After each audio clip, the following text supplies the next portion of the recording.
Bismillahirrahmanirrahim. Assalamualaikum warahmatullahi wabarakatuh. Alhamdulillah, alhamdulillahilladzi arsala rasulahu bil huda wa dinil haq liyuzhirhu 'alad dini kullihi wa kafa billahi syahida.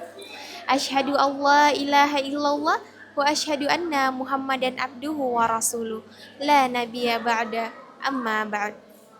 Awalan, hayya bina nashkurullaha azza wa jalla allazi qad ata'ana ni'man kasiratan wa biha nastati an najtami'a fi hadzal makanil mubarak. Saniyan, salatan wa salaman daimaini mutalazimaini ala habibinal Mustafa Muhammad sallallahu alaihi wasallam. Sayyidul hulki wal hulk. Pertama-tama dan yang paling utama, marilah kita memanjatkan puja dan puji syukur atas kehadirat Allah Subhanahu wa taala, karena Ialah yang memberikan kita begitu banyak nikmat, di antaranya nikmat kesehatan, nikmat kesempatan, dan tak kalah pentingnya nikmat iman dan Islam. Salawat berbingkaikan salam senantiasa kita hanturkan kepada junjungan kita, baginda Nabiullah Muhammad sallallahu alaihi wasallam. Ialah Nabi yang telah membawa kita dari zaman kejahiliaan menuju zaman pencerahan ilmu pengetahuan seperti sekarang ini. Ma'asyiral muslimin rahimani wa rahimakumullah. Pada kesempatan kali ini, insya Allah saya akan menyampaikan sebuah kultum singkat dengan judul Tanda Keikhlasan dalam Beramal. Ma'asyiral muslimin rahimani wa rahimakumullah. Perlu kita ketahui bahwa suatu amalan tidak akan diterima di sisi Allah kecuali memenuhi syarat mutlak. Syarat yang pertama harus ikhlas karena Allah Subhanahu wa taala, dan syarat yang kedua harus sesuai dengan tuntunan yang diajarkan oleh syariat Islam. Suatu perbuatan yang ikhlas dapat dilihat ketika ia mengerjakan perbuatan tersebut. Apakah ia mengerjakan perbuatan tersebut karena Allah atau ada sesuatu yang terselubung dalam niatnya. Oleh karena itu, niat sangat menentukan posisi amal di sisi Allah Subhanahu wa taala. Niat sebagai ruh amal, inti dan sendinya. Amal menjadi baik ketika niat kita baik.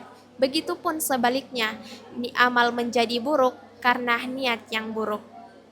Diriwayatkan oleh Umar bin Khattab radhiyallahu anhu, ia berkata, "Aku mendengar Rasulullah sallallahu alaihi wasallam bersabda," yang artinya amalan-amalan itu hanyalah tergantung terhadap apa yang diniatkan, dan siapa yang amalannya karena Allah dan Rasulnya, maka hijrahnya itu karena Allah dan Rasulnya, dan siapa yang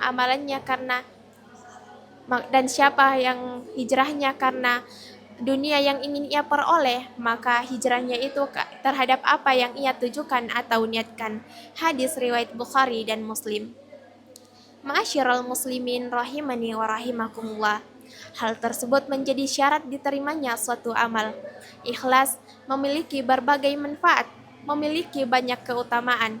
Ikhlas dapat membuat seseorang menjadi bahagia, jauh dari kekecewaan dan sakit hati, karena ia tidak mengharapkan balasan dari manusia yang sering kali mengecewakan. Kalaupun dikecewakan, ia tidak akan berputus asa dan selalu mencari ridha Allah Subhanahu wa taala. Ikhlas adalah amal pribadi, menjadi rahasia antara hamba dengan Tuhannya. Namun, keikhlasan dapat dilihat dari ciri dan tanda dari kepribadian seseorang.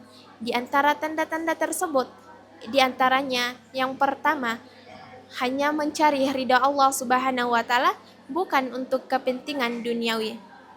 Melaksanakan sholat, ia melaksanakan sholat hanyalah mencari ridha Allah Subhanahu wa taala, bukan untuk kepentingan duniawi. Tetap istiqomah baik dalam keadaan sulit maupun mudah.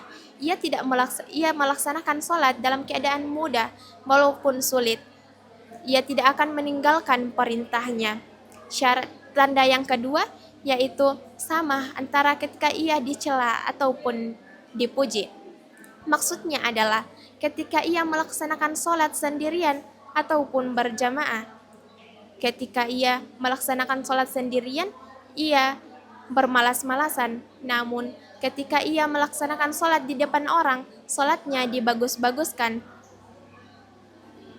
Allah Subhanahu wa taala berfirman, A'udzu billahi minasyaitonir rajim, fawailul lil musallin. Maka celakalah bagi orang-orang yang salat, alladzina hum an salatihim sahun, yaitu orang-orang yang lalai dalam salatnya, alladzina hum yuraun, orang-orang yaitu orang-orang yang berbuat ria. Quran surah Al-Maun ayat 4 sampai 6. Ma'asyiral muslimin rahimani wa rahimakumullah. Oleh karena itu, marilah kita memperbaiki niat kita dalam menjalankan ibadah, dan marilah kita senantiasa ikhlas dalam melaksanakan perintahnya untuk mencari ridha Allah Subhanahu wa taala. Mungkin sekian yang dapat saya sampaikan, kurang lebihnya mohon dimaafkan. Nun wal qalami wa ma yasturun, fastabiqul khairat. Assalamualaikum warahmatullahi wabarakatuh.